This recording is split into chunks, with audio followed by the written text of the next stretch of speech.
Biz hozir mavsumiy allergik rinit haqida ko'proq ma'lumotga ega bo'lish maqsadida oliy toifali allergolog shifokor Xushnud Ahmedovni oldilariga kirdik. Xushnud aka, kayfiyatlaringiz yaxshimi? Charchamayapsizmi? Rahmat. Charchash. Hozir bemorlar juda ham ko'paygan.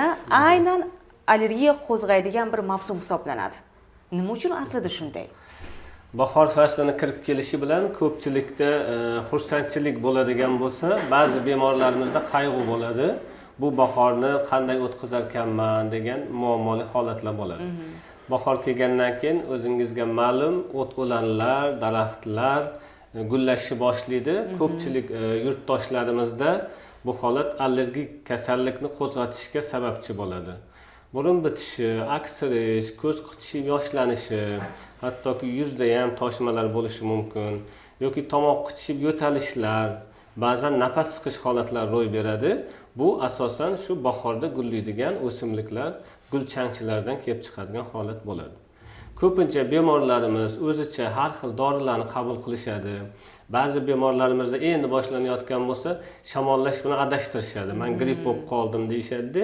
Har xil antibiotiklar, grippga qarshi vositalarni qabul qilib, shunaqa holatlar bo'ladi. Juda ham allergiyani battar kuchaytirgan holatlar yuzaga kelishi mumkin. Irsiyat ham bunga sababchi bo'lishi mumkinmi? Ya'ni nasldan nasldan o'tishi mumkinmi? Albatta, allergik kasalliklar kelib chiqishida birinchi omil bu irsiy omil hisoblanadi. Agar ota-onaning bittasida bo'ladigan bo'lsa, 25% bolalarga o'tishi bu fanda isbotlangan, ya'ni 4 ta bolaning bittasida bo'ladi. Agar ota-onaning ikkitasida ham allergik holat bo'ladigan bo'lsa, 50% farzandlarda allergiya kuzatilishi mumkin ekan. Shundaki sog'lom organizmda ham, misol uchun men o'zim ayta olishim mumkin, menda hech qanday allergik kasalliklarga moyil tarafi yo'q organizmimda. Mevalarda ham yoki o'sha o't-o'lanlar mavsumiy deymizmi, lekin o'z-o'zidan qachondir paydo bo'lib qolishi mumkinmi? Kutilmagan holatda.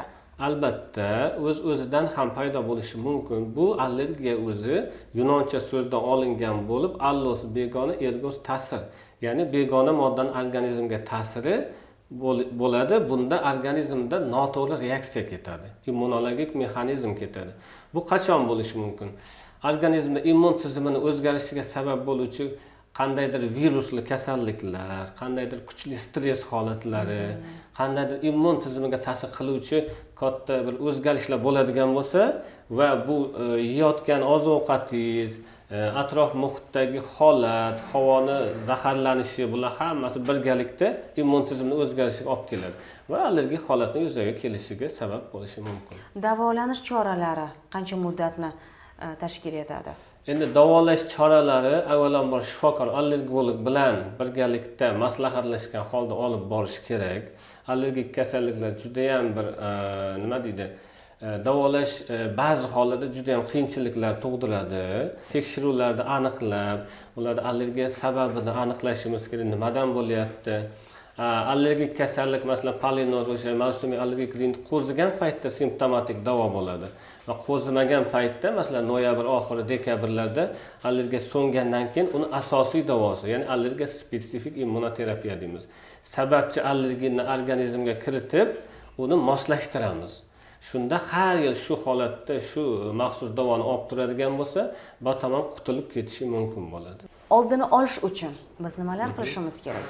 Albatta, allergiyaga moyilligi bo'lgan bemorlar, masalan, hozirgi kunda oldini olishni aytadigan bo'lsak, iloji boricha zaruriyat tug'ilmasa ko'chaga chiqmaslikni maslahat beramiz.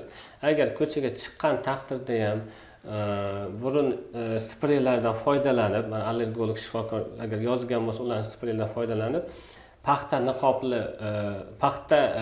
matoli niqoblardan foydalanish kerak bo'ladi. Ularni qo'llab olib, siqib taqib olsak ham ancha o'sha tashqaridan tushayotgan allergenlarni ushlab qolishga yordam beradi va chiqishdan oldin burunning ichiga oksalinmasini ham surib qo'yib, maskani taqib va ko'zimizga qorachkalarni taqsak ancha himoyalangan bo'lamiz.